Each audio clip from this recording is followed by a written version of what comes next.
आप सभी को नमस्ते। तो आज हम गोविंद पारिक की 15 नंबर के पेज को जो है पढ़ेंगे और उसमें क्या क्या चीज़ें इंपॉर्टेंस है उसमें हम टिक करेंगे और उसे रिवाइज करने की कोशिश करेंगे। तो चलिए देखते हैं। सबसे पहले हम जो है नेत्रकल्प के बारे में ही पढ़ रहे थे, तो इसमें भी पूरा नेत्रकल्प ही आता है। ठीक है, तो नेत्रकल्प में इसमें क्या दिया हुआ है, अंजन शलाका। अंजन शलाका जो है उसमें बताया गया है कि ये किसके सदृश से होना चाहिए। तो मल्लिका पुष्प होता है उसके सदृश, तो ये आपको मोस्ट इंपॉर्टेंट है, ये याद होना चाहिए। दूसरा, उसकी जो प्रमाण होती है, ठीक है, कितनी मोटी होनी चाहिए, तो कलय प्रमाण बताई गई है। ठीक है, तो ये आपको दो चीज़ याद होनी चाहिए। इसकी लंबाई जैसे कि 8 अंगुल होती है, आपको ये भी पता होना चाहिए।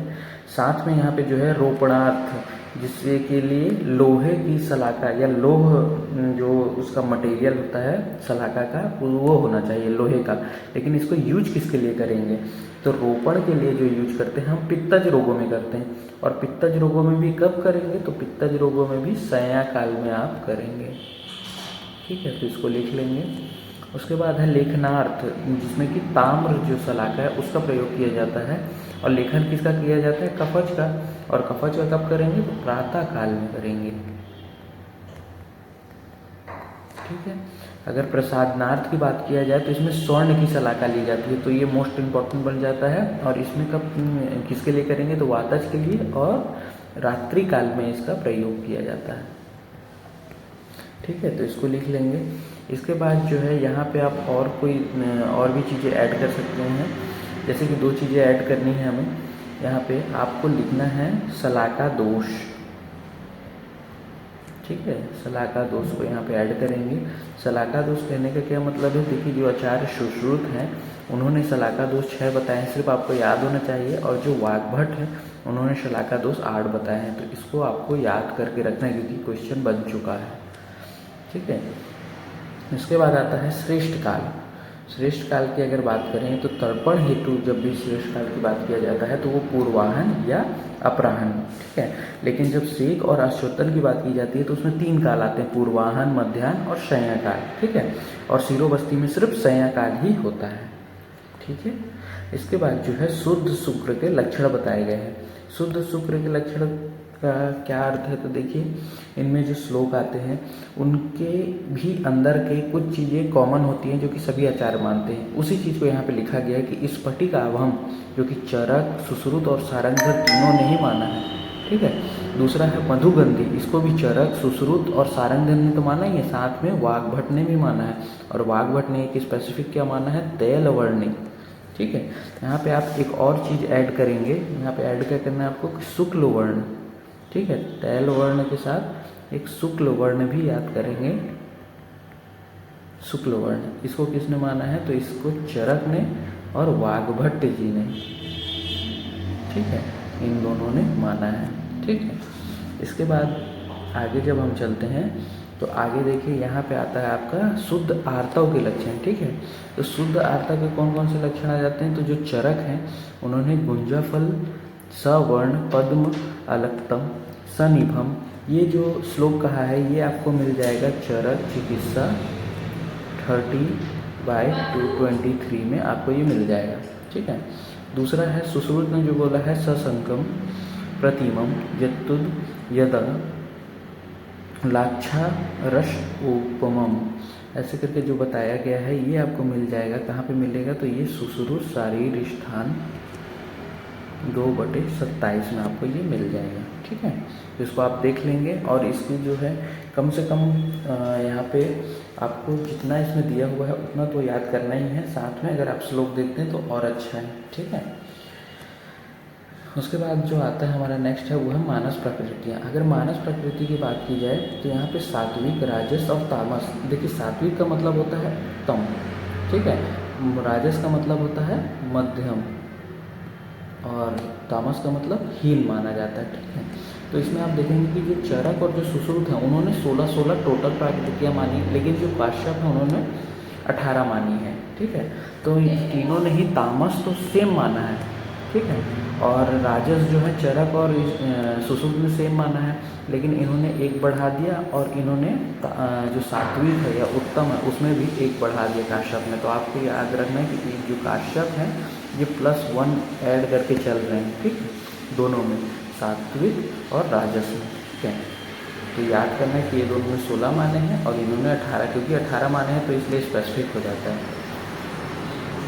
इसके बाद जो दूसरा आता है वो है गर्भ की गर्भाशय में स्थिति। ठीक है, इसकी अगर बात करें तो इसमें आप देखेंगे कि जो चरक हैं वो बोलते हैं कि गर्भस्थु खलु मातु पृष्ठ अभिमुखे ऊर्ध्व शिरा संकुच। ये आपको जो है ये चरक का श्लोक में, ठीक है, ये चरक का श्लोक है जो कि इसमें बताते हैं वो कि गर्भाशय की क्या स्थिति होती है। ठीक है, और दूसरा सुश्रुत में क्या बोला है, अभिन्न अभिन्नो अभिमुखे सेते सा योनि शिरसा यति स्वभावतः प्रसव प्रति। ऐसे करके किसने बताया है, तो ये बताया है सुश्रुत ने। आपको एटलीस्ट इसके श्लोक के बारे में थोड़ा सा पता होना चाहिए कि किसने क्या बोला है। ठीक, इसके बाद हम जब नीचे चलते हैं तो आप देखेंगे कि यहाँ पे धात्री लक्षण के बारे में बताया गया है। धात्री लक्षण तो चरक में क्या बताया है, समान वर्ण योनिया, और सुश्रुत में क्या बताया है कि श्याम वर्ण धात्री श्रेष्ठ होती है। अब देखिए इसको और थोड़ा सा स्पेसिफिक करते हैं, तो ये तो लक्षण बताए हैं, लेकिन लक्षण के साथ ही यहाँ पे धात्री परीक्षा लिख लेंगे, धात्री परीक्षा। ठीक है, धात्री परीक्षा के विषय में यहाँ पे बात करेंगे। तो जो चरक हैं, चरक में क्या क्या बोला है, तो चरक ने बताया है, पहला बताया है कि समान वर्ण का होना चाहिए, जो धात्री हो वो समान वर्ण की हो।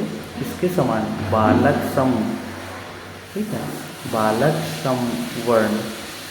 ठीक, दूसरा जो है इसी में उन्होंने बोला कि जो धात्री होनी चाहिए वो युवा होनी चाहिए, और तीसरा उन्होंने बोला कि वो स्तन एवं स्तन संपद होनी चाहिए। ठीक है, तो इसको आपको याद रखना है। इसके बाद जो है सुश्रुत आते हैं। ठीक है, पहले जो थे वाग्भट, दूसरे कौन है, सुश्रुत।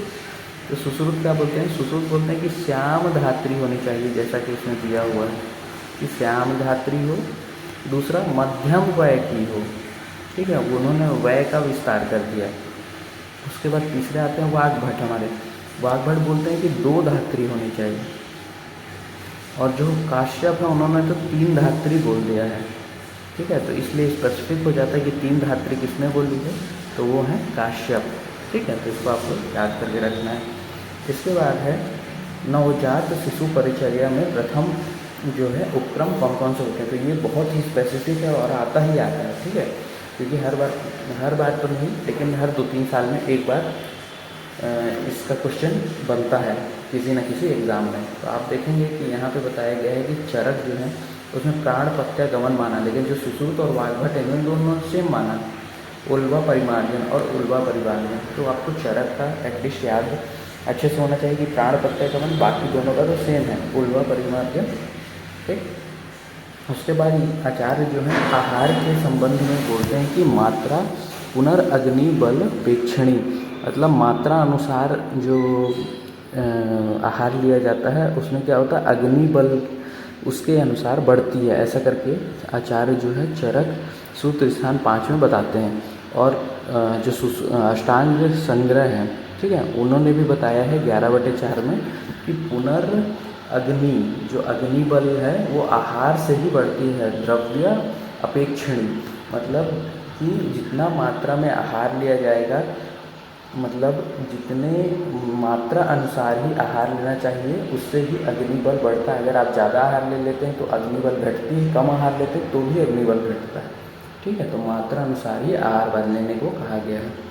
इसके बाद है मूत्र के गुण बताए गए हैं। तो देखिए जो चरक है उन्होंने तो कफ सामक बताया है, ठीक है, वात अनुलोमक बताया है, और कफ यहाँ पे बोला है कि कर्षे पित्त अधो भागम। ठीक है, कर्षे पित्त अधो भागम करके ये दिया हुआ है, तो ये बहुत स्पेसिफिक हो जाता है।